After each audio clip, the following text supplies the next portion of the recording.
friends, welcome to my HOPKART PARU channel, where intense stories, dark secrets and survival thrillers come to life.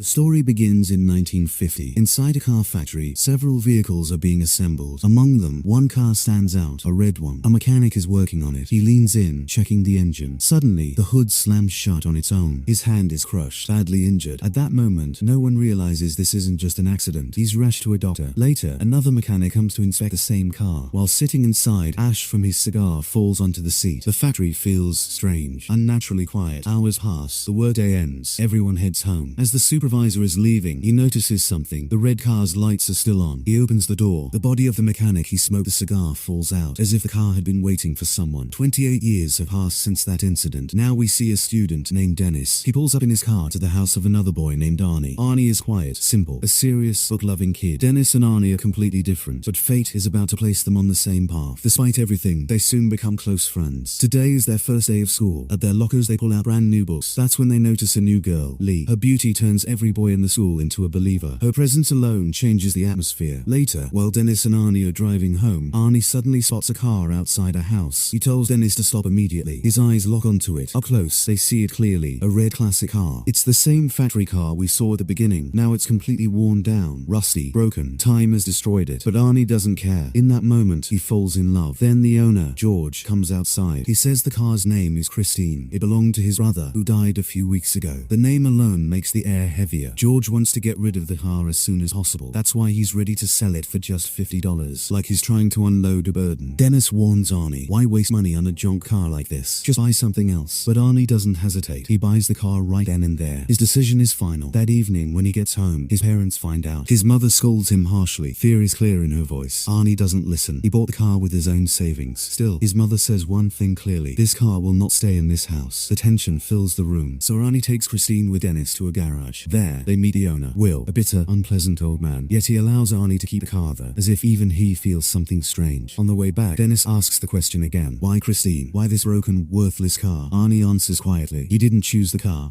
chose him. The words shake Dennis to his core. The next day, during lunch, Dennis waits for Arnie. He doesn't show up. After a long time, Dennis goes looking for him, walking straight toward an unknown danger. When he stepped outside, he saw it. Buddy, a notorious troublemaker at school, was picking on Arnie. Dennis tried to step in, but Buddy didn't even flinch. He threw his lunch to the ground and pushed Arnie onto it. Everyone watched. Buddy tried to humiliate him in front of the whole cafeteria. Arnie's glasses fell off. Buddy stomped on them, shattering them under his feet. At that moment, Arnie's eyes, helplessness written all over them. Buddy laughed at him, but then Dennis saw an opening. Anger took over. He lunged at Buddy. Before he could land a hit, Buddy's gang surrounded him. Chaos. Soon, a teacher arrived. The fight stopped. Arnie spoke up. Buddy had threatened him with a knife. The cafeteria went silent. The teacher told Arnie to empty his pockets. The knife fell out. Finally, the teacher sent Buddy and his gang to the office. Buddy was expelled from school. For the first time, Arnie tasted justice. Weeks passed. Arnie poured himself into fixing the car, day and night, as if the world had no space for him but Christine. The garage owner, Will, saw Arnie's dedication. He offered him a job, help around the garage. In return, Arnie could gather parts for Christine more easily. Arnie agreed without hesitation and threw himself fully into the work, his focus completely on Christine. He didn't notice how much he had grown attached, how that attachment was turning into obsession. That evening, Dennis went to check on him. They hadn't seen each other for days. What he found surprised him. Arnie had changed. Everything about him was different. The way he moved, the way he carried himself. No glasses, stylish clothes, walking like a rebel. He didn't even stop to talk. He went straight into the garage, living in a world Dennis couldn't touch. Arnie's mother tried to stop him, but he ignored her. Later, she confided in Dennis. She was worried, terrified, because she'd learned about the previous owner of Christine, how he had died, trapped inside the car. Dennis froze. He went to see George. George shared the story of his brother. When his brother bought Christine, he became obsessed. His wife and daughter died in that car. And after his brother's death, somehow, the car seemed to move on its own, like it had a will of its own. Dennis shivered. He watched George try to open the car. The handle moved, and the radio turned on by itself. Dennis felt a chill deep in his bones. He ran. The next morning, Dennis was at the school stadium. Their football game was about to start. He was thinking about a perfect goal when he saw Arnie arrive. All eyes turned to him. Christine gleamed in the sunlight, restored, perfect. Even Buddy and his friends were stunned. Then Lee stepped out of the car, and in front of everyone, kissed Arnie. Dennis felt a flash of anger, a pang that pulled his focus from the game, and the opponents took advantage. advantage. They shoved him, snatched the ball. Dennis fell hard, face first onto the ground. The impact knocked him out cold. Severe injuries left everyone in shock. The stadium frozen. The game stopped, and in that moment, everything changed. Days later, Dennis woke up. He was in a hospital, leg and neck in casts. His body ached all over. Arnie came to visit. Dennis noticed something was off. His friend was changing fast. A month ago, he had been timid, cautious, obedient to every word his parents said. Now, there was a strange confidence in Arnie's eyes. It made Dennis uneasy. Arnie said goodbye soon after, left. That evening, he went to a movie theater with Lee. Later, in the car, they kissed. For a moment, the world felt light, but when things moved further, Lee suddenly got out. Arnie followed. She snapped, her voice edged with hurt. "You love this car more than me." Her complaint hung in the air. Arnie felt her words strange, but somehow he coaxed her back into the car. Then, suddenly, the windshield malfunctioned. Arnie stepped out to check. He thought it might just be a coincidence. Inside, Lee started to eat something when the radio flicked on by itself. The dashboard erupted in blinding, terrifying light. The light was intense. Lee felt it choke her. Breathless, panic spread across her face. Every second worse than the last. Arnie ran to help, but the car doors were locked, as if someone had deliberately sealed her in. Trying every way to open it, nothing worked. Lee was close to suffocating when, at the last moment, she managed to unlock the door. Death was just a step away. A man standing nearby yanked her out. Seeing this, Arnie's anger exploded. He attacked, but all he did was pull the food stuck in Lee's throat. The danger passed. Arnie drove Lee home, but nothing felt the same. Lee stormed inside. "I don't want to talk to you," she said. Arnie tried to apologize, but in her mind, the car had tried to kill her. Fear had settled deep. She even thought Christine was jealous of her. Every time Arnie and the car were together, something went wrong. Suspicion turned into certainty. Arnie realized Lee's mind was shaken. He told her, "We'll talk tomorrow." He brushed it off. Then he returned to the car. It wouldn't start. He whispered to Christine, "Nothing that happened with Lee changes how I feel. I'll always love you the same." There was a strange honesty in his voice. He turned the key. The engine roared to life, as if the car had heard him. He drove straight to a garage, left Christine there, and went home. Then, Buddy and his gang broke in, weapons in hand, their intentions clear. In minutes, the garage was a war zone. Christine destroyed, crushed mercilessly. The next day, Arnie somehow calmed Lee down. Together, they returned to the garage. Arnie went to get his wallet, but when they stepped inside, Christine was wrecked. Arnie felt the world tilt. Darkness closed in. Lee asked in shock, "Who did this?" Arnie broke inside, silently, completely. Arnie shouted, his voice raw with anger. He told Lee to get away. Later, he told his parents what had happened. They tried to calm him down, promised to get him a new car, but that felt like salt on his wounds. It made him angrier, because he knew, like Lee, his parents hated Christine too. He started feeling everyone was against him, and he blamed them for Christine's state. If they'd let him keep her at home, she'd be fine now. That thought burrowed deep. He hurled more insults and stormed to his room. His father grabbed him from behind, told him to apologize to his mother. Arnie refused. He kept yelling. His father raised his hand. Arnie fought back, and then, silently, he walked out. His anger fully unleashed. He went straight to Christine. Once again, piece by piece, he started fixing her, like it was his only path. Then, he saw something that made the ground shift beneath him. Christine was repairing herself. Magic, Arnie thought. His eyes couldn't believe it. He laughed. "Can you do this? Can you really do this?" His voice full of obsession. In moments, she was whole again, as if she had never been damaged. Later, at midnight, we see Moochie, a petty thug working for Buddy. He stops a truck in the middle of the street, robbing it. The street is silent, empty. Then, he hears an engine, far away, closer now. He realizes it's Christine, shining, terrifying. He assumes Arnie must be inside, and panic strikes. He knows Arnie discovered he was part of Buddy's attack on the car. Now, fear overtakes him. He begs for mercy. Suddenly, Christine's headlights blaze. She moves toward him, fast, like a predator. Moochie barely escapes, dives into a nearby alley, thinks he's safe, but Christine comes again. Fear consumes him. He runs, desperate. Into an old warehouse he goes. Christine follows, like she swore to finish him. Finally, he's cornered. No escape. Death waiting. He pulls a knife, threatens Arnie, but Christine forces her way in, crushes Moochie mercilessly. His screams echo into the night. The next morning, Arnie meets Dennis, tells him what happened to Moochie. His face strangely calm. Dennis is stunned. He can't understand. If Christine was destroyed before, how did she repair herself? Arnie says nothing, leaves silently, as if hiding something. Then Detective Jenkins arrives. He reassures Arnie he's tracking the thugs who attacked Christine. He's handling Moochie's murder case too. The situation serious. Arnie says he knows nothing about Moochie's death, yet is calm, almost unnerving. The detective begins to suspect him even more. Arnie learned the truth. His girlfriend had testified that the car, even completely destroyed, had repaired itself. The room went silent, heavy. Arnie left quietly, expressionless. Later, he called Lee, asked her to meet. She refused. His anger flared, uncontrollable. Meanwhile, Lee and her friend Dawn were driving, drinking along the way. Suddenly, another car started following them, headlights glaring from behind. Scary. Buddy stopped his car, tried to see who it was, but the lights blinded him. He couldn't see a thing, only danger. He reversed his car. The other car reversed too, and then the truth hit. It was Christine. Everyone froze. Buddy, furious, floored it, drove straight to a gas station. His friend Richie worked there. He was ready for a fight, picked up a metal rod, prepared to teach the follow a lesson. Then Christine came at him, fast, unstoppable, collided with Buddy's car. The crash echoed. Buddy's car damaged badly. He thought Arnie was inside, ordered him out. Anger turned to fear, but Christine didn't stop. She smashed into Buddy's car again, dragged it into the workshop, as if she wanted to crush him. Don was inside. Christine crushed him too. No chance to react. Gas leaked from Buddy's car. Flames erupted. In seconds, the garage was a raging inferno. Richie burned alive. Screams filled the air. Buddy ran, desperate, but Christine followed, death chasing him. She crushed him too, burned to ashes, terrifying. Later, Will heard a car approaching. Smoke wrapped Christine. He froze. Arnie was away, fixing another car. Will grabbed his gun, wanted to see what Christine would do next. Who was inside? He tried the door, too hot to touch, used a cloth, and burned. The car, empty, confusion, questions spinning in his mind. He climbed in, and now he would pay for this mistake. Christine would leave no witnesses. The danger right there. Suddenly, the door shut behind him. He slammed Will's seat into the dashboard mercilessly. Screams echoed through the garage. The next morning, Arnie arrived. Police cars everywhere. The area sealed. He met Detective Jenkins. Will, the garage owner, dead. Inside Christine. Arnie was stunned. I don't know how this happened, he said, but his heart knew. Christine, the truth was undeniable. He couldn't run. There she was, shiny, standing like nothing had happened. Meanwhile, Dennis returned home from the hospital. Lee called. She wanted to meet. She said, "It's time I tell you everything." Clearly, it was clear. Christine had Arnie in her grip. He was lost, completely consumed by her madness. Nothing he did felt normal anymore. Dennis said he was sure Arnie wouldn't hurt anyone on his own, but if Christine had taken over his mind, stopping her was necessary. A hard decision. Then Lee returned home. Moments later, Arnie arrived, sitting inside Christine, moving as if powered by some other force. He told Dennis to come for a drive. Dennis followed, uneasy. Arnie's behavior was strange. His eyes glimmered, a wild, unnatural shine. Suddenly, he sped up, let go of the steering wheel. Dennis panicked. His car's out of control. He shouted. The atmosphere deadly. Arnie said calmly, "No one can come between me and Christine." He trusted her completely. To prove it, he veered into the next lane. Full speed. Madness. Death came inches away. A car from the opposite lane. Arnie's friend barely escaped. The next day, Dennis carved a note into Christine's hood. A final attempt, calling Arnie to meet at the garage. That evening, Dennis and Lee waited inside the workshop. Arnie didn't show. Anxiety grew. They guided him inside using a nearby excavator. Lee would stay in the office, seal the gate as Arnie entered. The plan, dangerous. Lee would use a bulldozer on Christine, but Christine was already hiding among the scrap inside the shop. The threat was present. Her headlights turned on. She lunged at Lee.